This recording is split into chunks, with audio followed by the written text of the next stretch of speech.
Article 370 पर जम्मू कश्मीर में एक बार राजनीति फिर गरमाने लगी है। लोक हस्तक्षेप के इस अंक में चर्चा आज इस विषय पर करेंगे। मैं हूं विजय दुबे। लोक हस्तक्षेप के इस अंक में आपका स्वागत है। सज्जाद लोन जो कि जुलाई में नज़रबंदी से रिहा हुए हैं और पूर्व की बीजेपी पीडीपी गठबंधन सरकार में मंत्री थे, अब पीपुल्स अलायंस नाम के एक नए राजनीतिक धड़े के अगुवा बन गए हैं। इस राजनीतिक धड़े को बनाने में उनकी अहम भूमिका रही है।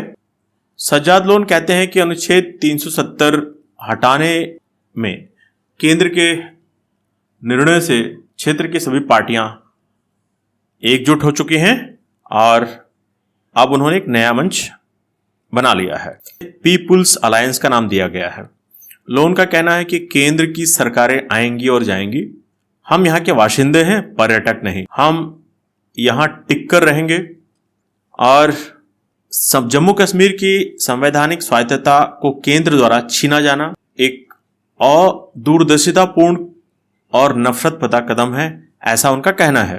दरअसल फारूक अब्दुल्ला, पीडीपी नेता महबूबा मुफ्ती और उमर अब्दुल्ला समेत अनेक नेताओं ने और सियासी दलों ने इकट्ठा होकर के एक नया मोर्चा बना लिया है।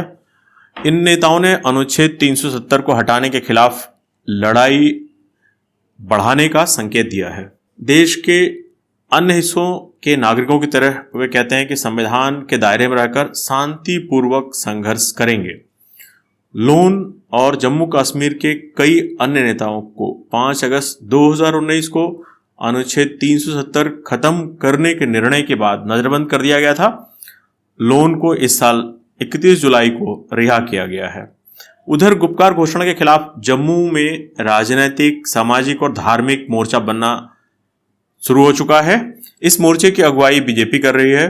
इस सिलसिले में बीजेपी के कई वरिष्ठ नेताओं की अगुवाई में एक बैठक जम्मू में आयोजित की गई, जिसमें सामाजिक और धार्मिक संगठनों के लोग भी शामिल हुए। जम्मू कश्मीर से धारा 370 और अनुच्छेद 35A को वापस लाने के लिए लामबंद हुए कश्मीर के राजनीतिक दलों के खिलाफ जम्मू से विरोध की आवाजें उठने लगी हैं। गुपकार घोषणा को लेकर जम्मू में विरोध के स्वर तेज हो चुके हैं। इस घोषणा के खिलाफ जम्मू में पैंथर्स पार्टी ने प्रदर्शन किए हैं।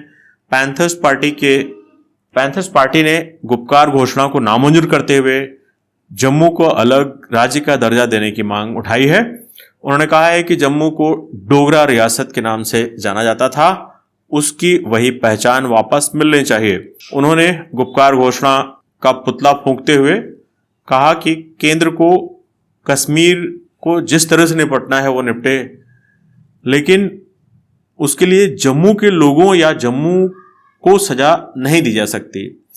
बीजेपी पर निशाना साधते हुए पैंथर्स पार्टी के नेता का यह भी कहना था कि धारा 370-35 से बीजेपी के लिए एक मरा हुआ सांप था, जिसे उसने उतार फेंक दिया। फिलहाल ये जम्मू और कश्मीर के नए डेवलपमेंट है। देखिए राजनीति की ये धाराएं जो अब उभरी हैं किधर बढ़ती हैं और केंद्र उससे कैसे निपटता है। इस अंक में इतना ही। मुझे याद दीजिए। नमस्कार।